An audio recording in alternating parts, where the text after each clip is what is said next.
Hello friends, welcome to India for IAS Current Affairs series. This is Manjunath Pudod. In this Current Affairs series, we are going to cover topics which are important both from prelims and mains perspective. ಅದರ ಜೊತೆಗೆ ಈ topics ಮೇಲೆ previous ಇಯರಲ್ಲಿ ಪ್ಲಿಮ್ಸ್ ಮತ್ತು ಮೇನ್ಸಲ್ಲಿ ಯಾವ ರೀತಿ question ಕೇಳಲಾಗಿತ್ತು ಅಂತ ಕೊನೆಗೆ ನಾವು ಡಿಸ್ಕಸ್ ಮಾಡ್ತೀವಿ. ಈ ವಿಡಿಯೋ ನೋಡಿದಾದ್ಮೇಲೆ ನೀವು ಆ ಕ್ವಶನ್ಗೆ ಆನ್ಸರ್ನ ಕಮೆಂಟ್ ಮಾಡಬೇಕು. ಸೊ ಈ ವಿಡಿಯೋದಲ್ಲಿ ನಾವು ಕೋಲ್ ಗ್ಯಾಸಿಫಿಕೇಶನ್ ಟೆಕ್ನಾಲಜಿ ಅಂದ್ರೆ ಏನು, ಸೊ ಈ ಕೋಲ್ ಗ್ಯಾಸಿಫಿಕೇಶನ್ ಯಾವ ರೀತಿ ಮಾಡ್ತಾರೆ, ಸೊ ಅದು ಪ್ರೊಸೆಸ್ ಏನಿರುತ್ತೆ, ಜೊತೆಗೆ ಈ coal gasification technology environmental point of view ಯಾವ ರೀತಿ ಬೆನಿಫಿಟ್ ಇದೆ, ಆಮೇಲೆ ಇದರ ಅಪ್ಲಿಕೇಶನ್ಸ್ ಏನು ಅದನ್ನು ನಾವು ಸ್ಟಡಿ ಮಾಡಲಿಕ್ಕೆ ಹೊರಟಿದ್ದೀವಿ. Recently this coal gasification technology it was in news because government of India it is looking for coal gasification technology as a big step for cleaner fuels. So as a part of this initiative, the government it is going to establish coal gasification technology plant at Raniganj area in eastern coalfields. So this coal gasification plant it is going to produce 80,000 nm cube of per hour of SNG. SNG ಅಂದ್ರೆ synthetic natural gas. So now we will understand what is coal gasification. Coal gasification ಅಂದ್ರೆ ಏನು ಅಂತ ನಾವು study ಮಾಡೋಣ. So coal gasification it is a process of converting coal into synthetic gas, syn gas ಅಂತ ಕರಿತೀವಿ. So ಇದರಲ್ಲಿ ಏನು ಮಾಡ್ತಾರೆ ಅಂದರೆ ಕೋಲ್ ಗ್ಯಾಸಿಫಿಕೇಶನಲ್ಲಿ ಕೋಲ್ ಏನಿರುತ್ತೆ ಅದನ್ನು ನಾವು ಸಿಂಥೆಟಿಕ್ ಗ್ಯಾಸ್ ಅಥವಾ ಸಿನ್ ಗ್ಯಾಸ್ ಅಂತ ಕರಿತೀವಿ ಶಾರ್ಟ್ ಫಾರ್ಮಲ್ಲಿ. ಸಿಂಥೆಟಿಕ್ ಗ್ಯಾಸ್ ಇದನ್ನು ಏನಂತ ಕರಿತೀವಿ, ಸಿನ್ ಗ್ಯಾಸ್ ಅಂತ ಕರಿತೀವಿ. ಸೊ ಈ ಸಿನ್ ಗ್ಯಾಸ್ನ ಕೋಲನ್ನು ಸಿಂಥೆಟಿಕ್ ಗ್ಯಾಸ್ ಆಗಿ ಕನ್ವರ್ಟ್ ಮಾಡೋದಕ್ಕೆ ಕೋಲ್ ಗ್ಯಾಸಿಫಿಕೇಶನ್ ಅಂತ ಕರಿತೀವಿ. And this syngas it is a mixture of carbon monoxide, hydrogen, carbon dioxide and methane. So it is a mixture of CO, hydrogen, CO2 and methane. Then coming to the types of coal gasification. Coal gasification ಎರಡು type ಇದೆ. ಒಂದು surface that is ex situ coal gasification, ಇನ್ನೊಂದು underground coal gasification. So surface ಅಂದರೆ ex situ coal gasification ಅಲ್ಲಿ ಏನು ಮಾಡ್ತಾರೆ ಅಂದರೆ it is going to be carried out in gasifier, ಅಂದರೆ ಒಂದು ಎಕ್ಸ್ಟರ್ನಲ್ ರಿಯಾಕ್ಟರ್ ಇರುತ್ತೆ ಗ್ಯಾಸಿಫೈಯರ್, ಅಲ್ಲಿ ಕೋಲ್ ಗ್ಯಾಸಿಫಿಕೇಶನ್ ಮಾಡ್ತಾರೆ. ಅಂಡರ್ಗ್ರೌಂಡ್ ಕೋಲ್ ಗ್ಯಾಸಿಫಿಕೇಶನ್ ಅಂತಂದರೆ ಸೊ ಅಲ್ಲಿ ಏನಾಗುತ್ತೆ, ಕೋಲ್ ಈಸ್ ಗ್ಯಾಸಿಫೈಡ್ ಇನ್ಸೈಟು, ಅಂದರೆ ಏನು ಮಾಡ್ತಾರೆ, ಕೋಲ್ ಏನು ಅದಿರುತ್ತೆ ಕಲ್ಲಿದ್ದಲಿನ ಅದಿರು, ಸೊ ಭೂಮಿಯೊಳಗೆ ಏನಿರುತ್ತೆ ಅಲ್ಲಿ ಏನು ಮಾಡ್ತಾರೆ ಅದನ್ನು without mining the coal they are going to convert coal into gas, they are going to convert coal into syn gas. So this will be done using drilling wells into coal seams and injecting oxidants. So coal ಸೀಮ್ಸಲ್ಲಿ ಏನು ಮಾಡ್ತಾರೆ, ವೆಲ್ಸ್ನ drill ಮಾಡ್ತಾರೆ, then ಅಲ್ಲಿ ಏನು ಮಾಡ್ತಾರೆ ಆಕ್ಸಿಡೆಂಟ್ಸ್ನ inject ಮಾಡಿ ಕೋಲ್ನ ಸಿಂಥೆಟಿಕ್ ಗ್ಯಾಸ್ ಆಗಿ ಕನ್ವರ್ಟ್ ಮಾಡ್ತಾರೆ. ಸೊ ಕೋಲ್ ಗ್ಯಾಸಿಫಿಕೇಶನ್ ಸ್ಟೆಪ್ಸ್ ಏನಿದೆ ಅಂತ ಇವಾಗ ನೋಡೋಣ. So these are the following steps in coal gasification. First one is drying, coal ಏನಿರುತ್ತೆ ಅದನ್ನು ಡ್ರೈ ಮಾಡ್ತಾರೆ. Then after that pyrolysis. So ಪೈರೋಲೈಸಿಸಲ್ಲಿ ಏನು ಮಾಡ್ತಾರೆ, ವೆರಿ ಹೈ ಟೆಂಪ್ರೇಚರ್ ಅಲ್ಲಿ ಕೋಲ್ನ ಡಿಕಾಂಪೋಸ್ ಮಾಡ್ತಾರೆ. At very high temperature coal is being decomposed. Then there is a process of combustion. So combustion ಅಲ್ಲಿ ಏನು ಮಾಡ್ತಾರೆ, partial oxidation of coal. So coal ಏನಾಗುತ್ತೆ, ಪಾರ್ಷಿಯಲ್ ಆಕ್ಸಿಡೇಷನ್ ಆಗುತ್ತೆ. By supplying oxidants they will partially do combustion of the coal. Then gasification. So the gasification ಇಲ್ಲಿ ಏನಾಗುತ್ತೆ ಅಂದರೆ reaction of carbon with ಸ್ಟೀಮ್ನ inject ಮಾಡ್ತಾರೆ. ಸೊ ಸ್ಟೀಮ್ ಏನು ಮಾಡುತ್ತೆ, ಕೋಲ್ ಜೊತೆ ರಿಯಾಕ್ಟ್ ಆಗುತ್ತೆ. ಇದರ ಜೊತೆಗೆ CO2 ಇರುತ್ತೆ, CO2 ಜೊತೆನೂ ರಿಯಾಕ್ಟ್ ಆಗಿ ಇದೇನು ಪ್ರೊಡ್ಯೂಸ್ ಮಾಡುತ್ತೆ ಅಂದರೆ ಸಿನ್ ಗ್ಯಾಸನ್ನು ಪ್ರೊಡ್ಯೂಸ್ ಮಾಡುತ್ತೆ. So this is how the coal is being converted into syngas or synthetic gas. ಇದನ್ನು ನಾವೇನಂತ ಕರಿತೀವಿ, ಕೋಲ್ ಗ್ಯಾಸಿಫಿಕೇಶನ್ ಟೆಕ್ನಾಲಜಿ ಅಂತ ಕರಿತೀವಿ.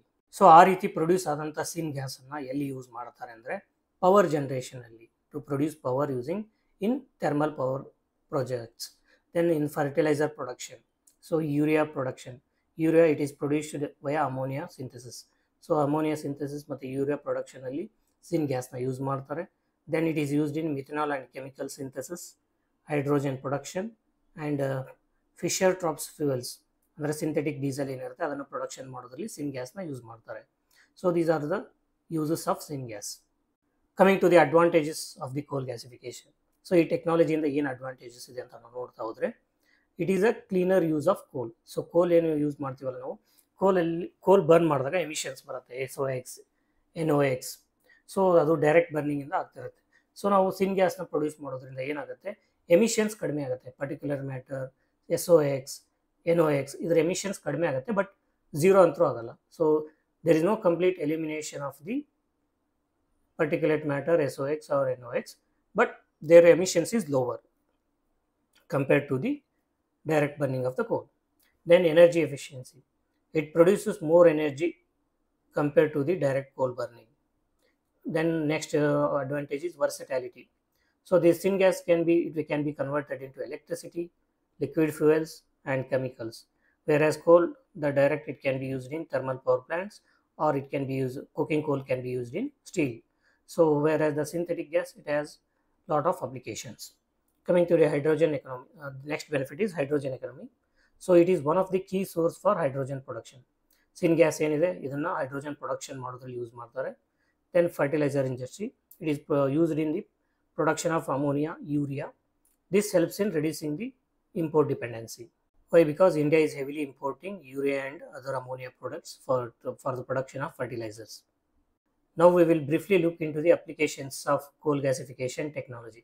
Coal gasification technology ಎಲ್ಲೆಲ್ಲಿ application ಯೂಸ್ ಮಾಡ್ತಾರೆ ಅಂತ ನಾವು ನೋಡ್ತಾ ಹೋದ್ರೆ, so the first application is power generation. Power generation ಅಲ್ಲಿ ಯಾವ ರೀತಿ?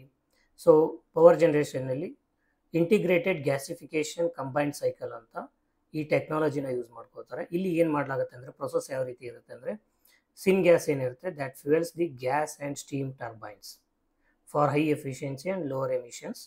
ಸೊ ಇದರಿಂದ ಏನಾಗುತ್ತೆ, ಪವರ್ ಜನರೇಷನ್ ಆಗುತ್ತೆ, gas and steam turbine run ಆಗುತ್ತೆ. ಸೊ ಇಲ್ಲಿ ಎಫಿಷಿಯನ್ಸಿ ಹೈ ಇರುತ್ತೆ, ಲೋವರ್ ಎಮಿಷನ್ಸ್ ಇರುತ್ತೆ, ಪವರ್ ಜನರೇಷನ್ ಇರುತ್ತೆ. ಸೊ ಈ ಥರ ಪ್ಲ್ಯಾಂಟ್ಸ್ ಎಲ್ಲಿದೆ ಅಂತಂದರೆ, ನಕಾಸು IGCC plant in Japan and Kemper project in USA. Then in the production of hydrogen fuel cells, so syngas derived hydrogen powers clean electricity generation. As we all know that hydrogen is the cleanest fuel in the world. So in the production of hydrogen, syngas is used. So this has a potential for decarbonized energy systems. So then chemicals and fertilizer production, second application.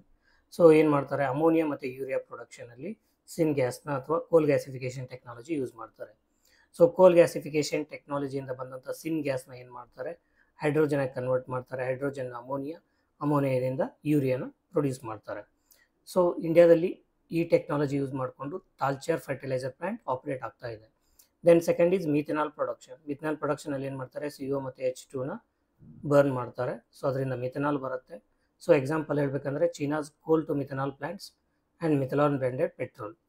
So the methanol, it is one of the chemical product that comes out of the coal gasification technology. Then Fischer Tropsch fuels.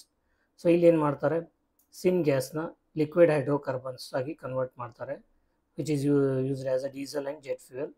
So ಇದನ್ನು ಎಲ್ಲಿ ಮಾಡ್ತಾ ಇದ್ದಾರೆ ಅಂತಂದರೆ, Sasol south ಆಫ್ರಿಕಾದಲ್ಲಿ world's largest coal to liquid plant establish ಮಾಡಿದ್ದಾರೆ.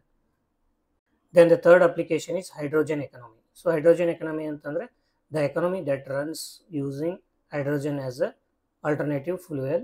So ಇಲ್ಲಿ ಏನು ಮಾಡ್ತಾರೆ, ಬ್ಲೂ ಹೈಡ್ರೋಜನ್ ಪ್ರೊಡಕ್ಷನ್ ಮಾಡೋದ್ರಲ್ಲಿ ಕೋಲ್ ಗ್ಯಾಸಿಫಿಕೇಷನ್ ಟೆಕ್ನಾಲಜಿನ ಯೂಸ್ ಮಾಡ್ತಾರೆ. ಸೊ ಯಾವ ರೀತಿ ಯೂಸ್ ಮಾಡ್ತಾರೆ, ಸಿನ್ ಗ್ಯಾಸ್ ಇರುತ್ತಲ್ಲ, ಸಿನ್ ಗ್ಯಾಸ್ ಡಿರೈವ್ಡ್ ಹೈಡ್ರೋಜನ್, ಸಿನ್ ಗ್ಯಾಸಿಂದ ಏನು ಮಾಡ್ತಾರೆ, ಹೈಡ್ರೋಜನ್ ಏನಿರುತ್ತೆ ಅದನ್ನು ಕಾರ್ಬನ್ ಕ್ಯಾಪ್ಚರ್ ಟೆಕ್ನಾಲಜಿ ಮುಖಾಂತರ ರಿಫೈನರೀಸಲ್ಲಿ ಕ್ಲೀನ್ ಫ್ಯೂಯಲ್ ಆಗಿ ಪ್ರೊಡ್ಯೂಸ್ ಮಾಡ್ತಾರೆ. ಸೊ ಈ ಟೆಕ್ನಾಲಜಿನ ಯೂಸ್ ಮಾಡಿಕೊಂಡು ಇಂಡಿಯಾ ಏನು ಮಾಡ್ತಾ ಇದೆ, national hydrogen mission. As a part of national hydrogen mission, India is promoting the production of hydrogen via coal gasification technology. Then next application, fourth application is steels and metals. So steels and metals ಅಲ್ಲಿ ಯಾವ ರೀತಿ ಅಂತಂದರೆ, direct reduced iron produce ಮಾಡೋದರಲ್ಲಿ ಕೋಲ್ ಗ್ಯಾಸಿಫಿಕೇಷನ್ ಟೆಕ್ನಾಲಜಿನ use ಮಾಡ್ತಾರೆ.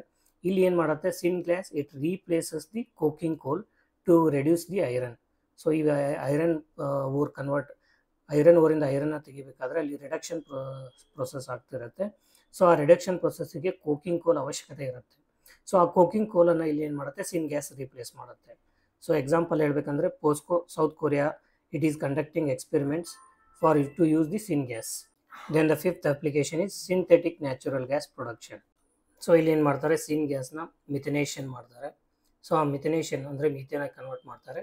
So ಅದನ್ನು ಏನು ಮಾಡ್ತಾರೆ, ಪೈಪ್ಲೈನ್ ಮುಖಾಂತರ ಸಪ್ಲೈ ಮಾಡ್ತಾರೆ. ಸೊ ಎಕ್ಸಾಂಪಲ್ ಹೇಳಬೇಕಂದ್ರೆ, Great Plains Synfuels plant in USA.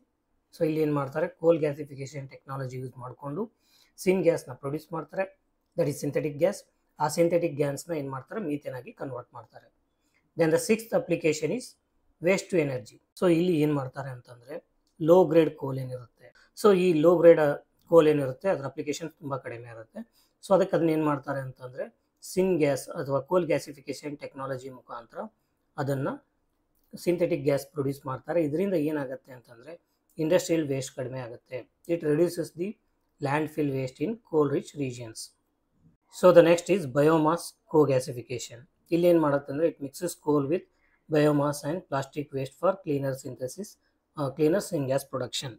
So ಇಲ್ಲಿ ಏನು ಮಾಡ್ತಾರೆ ಅಂತಂದರೆ ಕೋಲ್ ಮತ್ತು ಬಯೋಮಾಸ್ನ ಮತ್ತು ಪ್ಲಾಸ್ಟಿಕ್ ವೇಸ್ಟ್ನ ಮಿಕ್ಸ್ ಮಾಡಿ ಸಿನ್ ಗ್ಯಾಸ್ನ coal gas phase technology use ಮಾಡಿಕೊಂಡು ಸಿಂಥೆಟಿಕ್ ಗ್ಯಾಸ್ನ ಪ್ರೊಡ್ಯೂಸ್ ಮಾಡ್ತಾರೆ. ಸೊ ಇದರಿಂದ ಏನಾಗುತ್ತೆ ಡ್ಯುಯಲ್ ವೇಸ್ಟ್ ಮ್ಯಾನೇಜ್ಮೆಂಟ್ ಆಗುತ್ತೆ ಆ್ಯಂಡ್ ಎನರ್ಜಿ ಪ್ರೊಡಕ್ಷನ್ ಆಗುತ್ತೆ.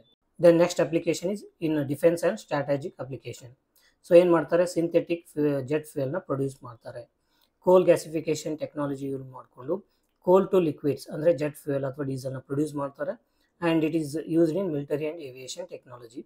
ಎಕ್ಸಾಂಪಲ್ ಏನಂತಂದರೆ USA ಏರ್ಫೋರ್ಸ್ ಟ್ರಯಲ್ಸ್ನ ಕಂಡಕ್ಟ್ ಮಾಡಲಾಗಿದೆ ಈ ಸಿಂಥೆಟಿಕ್ ಜೆಟ್ ಫ್ಯೂಯಲ್ನ ಯೂಸ್ ಮಾಡಿಕೊಂಡು. Then future and emerging technology ನಾವು ನೋಡೋದಾದರೆ ಪಾಲಿಜನರೇಷನ್ ಪ್ಲ್ಯಾಂಟ್ಸ್. ಪಾಲಿಜನರೇಷನ್ ಪ್ಲ್ಯಾಂಟ್ ಅಂತಂದರೆ single plant that produces power, fuels and chemicals simultaneously and it maximises the resource use efficiency. So ಅದ್ರ ಜೊತೆಗೆ ಕಾರ್ಬನ್ ಕ್ಯಾಪ್ಚರ್ ಯುಟಿಲೈಸೇಷನ್ನ ಮಾಡೋದ್ರ ಮುಖಾಂತರ CO2ನ ನಾವು ಏನು ಮಾಡ್ಬೋದು, CO2 that is coming from syngas-na store ಮಾಡಿ which can be then converted into chemicals, example like urea and polymers. So these are the vast majority of the application of coal gasification technology. So coal gasification ಇಷ್ಟೆಲ್ಲ applications ಇದೆ. Coming to the challenges associated with coal gasification, ಏನು challenge ಇದೆ? High cost, initial capital, it requires high capital and operational cost, and it is a water intensive technology. So it uses heavy water and water scarce regions it poses challenge. Then CO2 emissions, though it is a cleaner compared to the coal burn ಮಾಡೋದಕ್ಕೆ compare ಮಾಡಿದ್ರೆ ಇದು cleaner ಆಗಿದ್ರೂ CO2 ಇದರಿಂದ produce ಆಗುತ್ತೆ. So ಆ CO2ನ ನಾವು ಏನು ಮಾಡಬೇಕು, ಕ್ಯಾಪ್ಚರ್ ಮಾಡಬೇಕು. ದೆನ್ ಟೆಕ್ನಿಕಲ್ ಇಶ್ಯೂ ಯಾವ ರೀತಿ? Corrosion of the materials, scaling of the equipments and machines, and feedstock variability. So these are the issues. Then environmental risk, especially underground coal gasification technology ಇಂದ ಏನಾಗುತ್ತೆ ಅಂದರೆ ಗ್ರೌಂಡ್ ವಾಟರ್ ಕಂಟಾಮಿನೇಷನ್ ಆಗೋ chances ಇರುತ್ತೆ. So these are the few challenges associated with ಕೋಲ್ gasification technology. So ಇಂಡಿಯಾದಲ್ಲಿ government initiative ನಾವು ನೋಡೋದಾದರೆ national mission on ಕೋಲ್ ಗ್ಯಾಸಿಫಿಕೇಶನ್ 2020. So it targets 100 million metric ton of coal gasification by the year 2030. Then we have a sustainable alternative towards affordable transportation. ಸತತ್ ಅಂತ ಒಂದು government initiative ಇದೆ. It encourages the bio CNG and sin gas in buses. ಇವಾಗ ಡೆಲ್ಲಿನಲ್ಲಿ CNG bus ಇದೆ. So ಈ ಥರ buses transportation ಸೆಕ್ಟರಲ್ಲಿ bio CNG ಮತ್ತು ಸಿನ್ ಗ್ಯಾಸ್ನ utilise ಮಾಡಲಿಕ್ಕೆ ಈ ಇನಿಷಿಯೇಟಿವ್ ಪ್ರಮೋಟ್ ಮಾಡುತ್ತೆ. ದೆನ್ ಕೋಲ್ ಗ್ಯಾಸಿಫಿಕೇಶನ್ ಪ್ಲ್ಯಾಂಟ್ಸ್. ಸೊ ಇವಾಗ ಇಂಡಿಯಾದಲ್ಲಿ investments in Talcher fertiliser plant, as already we have discuss. ಇಂಡಿಯಾದಲ್ಲಿ ಕೋಲ್ ಗ್ಯಾಸಿಫಿಕೇಶನ್ ಟೆಕ್ನಾಲಜಿ ಯೂಸ್ ಮಾಡಿಕೊಂಡು ತಾಲ್ಚಾರ್ ಫರ್ಟಿಲೈಸರ್ ಪ್ಲ್ಯಾಂಟಲ್ಲಿ ನಾವೇನು ಮಾಡ್ತಿದ್ದೀವಿ, ಯೂರಿಯಾನ ಪ್ರೊಡ್ಯೂಸ್ ಮಾಡ್ತಿದ್ದೀವಿ. So this is all about coal gasification technology, the process, its advantages, applications, challenges and the key initiatives from the government of India. So coal gasification technology ಏನಿದೆ, ಈ technology ಮೇಲೆ UPSC prelims 2025 ಒಂದು question ಕೇಳಿದ್ದಾರೆ. So ಆ question ಈ ರೀತಿಯಾಗಿದೆ. ಈ ಕ್ವಶನ್ನ read ಮಾಡಿ ಆನ್ಸರ್ನ ಕಮೆಂಟ್ ಮಾಡಿ. So the answer and detailed explanation for this question is available in the PDF handout, which you can download by joining our Telegram channel. Thank you for watching. See you in the next video. Till then, happy learning.